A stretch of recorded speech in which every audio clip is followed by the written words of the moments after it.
সংবাদ। আসসালামু আলাইকুম। বাংলাদেশ বেতার রংপুর স্থানীয় খবরে আমন্ত্রণ জানাচ্ছি কামরুল লায়লা। 15ই আগস্টের সাধারণ ছুটি বাতিল করেছে সরকার। এর ফলে আজ সকল ব্যাংক ও আর্থিক প্রতিষ্ঠান খোলা রয়েছে এবং আর্থিক লেনদেন স্বাভাবিক নিয়মে চলছে। গতকাল কেন্দ্রীয় ব্যাংক এই সংক্রান্ত নির্দেশনা জারি করে। এছাড়া সকল সরকারি, আধা সরকারি, স্বায়ত্তশাসিত অফিস এবং স্কুল, কলেজ, মাদ্রাসা সহ সকল শিক্ষা প্রতিষ্ঠান আজ খোলা রয়েছে। এসব প্রতিষ্ঠানে স্বাভাবিক নিয়মে কার্যক্রম চলছে। এদিকে কেন্দ্রীয় কর্মসূচির অংশ হিসেবে আজ 15ই আগস্ট অবস্থান কর্মসূচি পালন করেছে গাইবান্ধা জেলা বিএনপি। এই উপলক্ষে আজ সকাল থেকে বিভিন্ন স্থান থেকে খণ্ড খণ্ড মিছিল এসে সার্কুলার রোডের জেলা বিএনপি কার্যালয়ের সামনে জড়ো হয়ে অবস্থান কর্মসূচি পালন করে।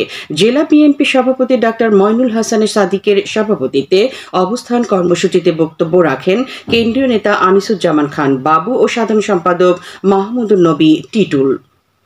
অন্তর্বর্তীকালীন সরকারের আইন, বিচার ও সংসদ বিষয়ক উপদেষ্টা অধ্যাপক ডক্টর আসিফ নজরুল বলেছেন, ছাত্র জনতার আন্দোলনে যেসব হত্যাকাণ্ড ঘটেছে তার বিচার আন্তর্জাতিক অপরাধ ট্রাইব্যুনালে করার সিদ্ধান্ত নিয়েছে অন্তর্বর্তীকালীন সরকার।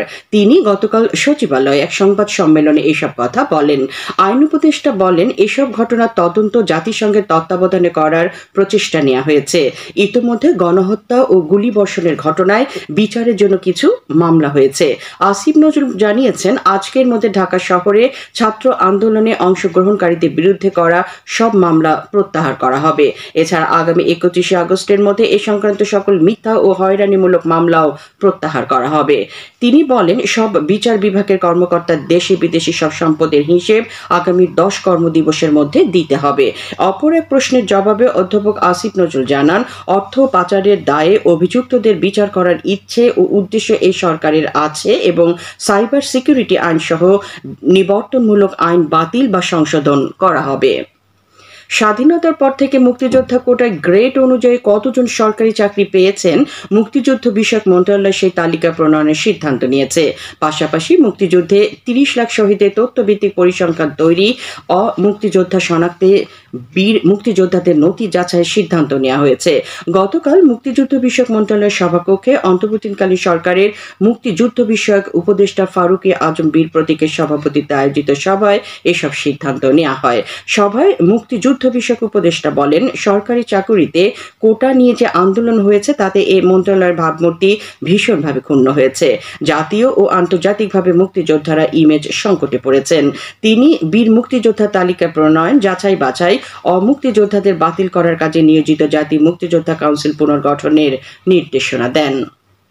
শিক্ষার্থীদের কোটা সংস্কার আন্দোলনকে কেন্দ্র করে দেশ জুড়ে সহিংসতার প্রেক্ষাপটে 27 দিন বন্ধ থাকার পর আজ থেকে সারা দেশে আবারও শুরু আন্তনগর ট্রেন চলাচল।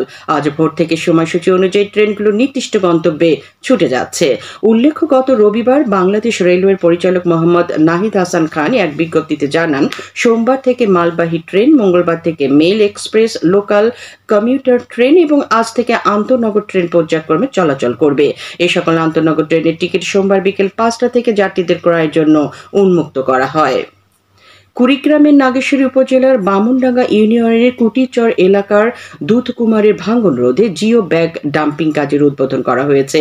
গতকাল এই উপলক্ষে আয়োজিত অনুষ্ঠানে প্রধান অতিথি ছিলেন উপজেলা পরিষদ চেয়ারম্যান KM মহিবুল হক খোকন। এ সময় তিনি বলেন, প্রতি বছর নদী ভাঙনের শিকার হয়ে শত শত ঘরবাড়ি ও আবাদি জমি নদীগর্ভে বিলীন হয়ে যাচ্ছে। ইউনিয়নবাসী ত্রাণ নয়, উন্নয়ন চায়। জিও ব্যাগ ডাম্পিং কাজের উদ্বোধন হওয়ায় তিনি সন্তোষ প্রকাশ করে বলেন, উপজেলার মানুষের ভাগ্যের উন্নয়নে নদী ভাঙ্গন রোধ করা জরুরি। বামুনডাঙ্গা ইউনিয়ন পরিষদ চেয়ারম্যান আসাদুজ্জামান রনির সভাপতিত্বে আয়োজিত উদ্বোধনী অনুষ্ঠানে এলাকার গণ্যমান্য ব্যক্তিবর্গ উপস্থিত ছিলেন।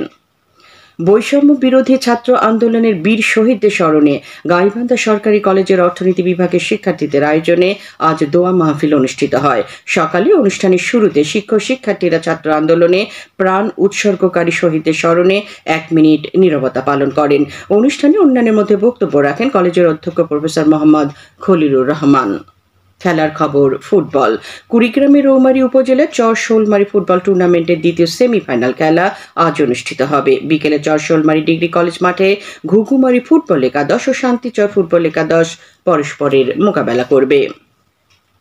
সবশেষে আবহাওয়া। আজ সন্ধ্যে ৬টা পর্যন্ত পূর্বাভাসে বলা হয়েছে খুলনা, বরিশাল, পটুয়াখালী, নোয়াখালী, কুমিল্লা, চট্টগ্রাম এবং কক্সবাজার অঞ্চলের উপর দিয়ে দক্ষিণ পূর্ব দিক হতে অস্থায়ীভাবে ঘন্টায় ৪৫ থেকে ৬০ কিলোমিটার বেগে ঝোড়ো হাওয়া বয়ে যেতে পারে। সেই সঙ্গে বৃষ্টি অথবা বজ্রসহ বৃষ্টিপাতের সম্ভাবনা রয়েছে। এসব এলাকার নদীবন্দর সমূহকে ১ নম্বর সতর্কতা সংকেত দেখাতে বলা হয়েছে। খবর শেষ হলো। আমাদের পরবর্তী স্থানীয় খবর প্রচারিত হবে সন্ধ্যে ৭টায়।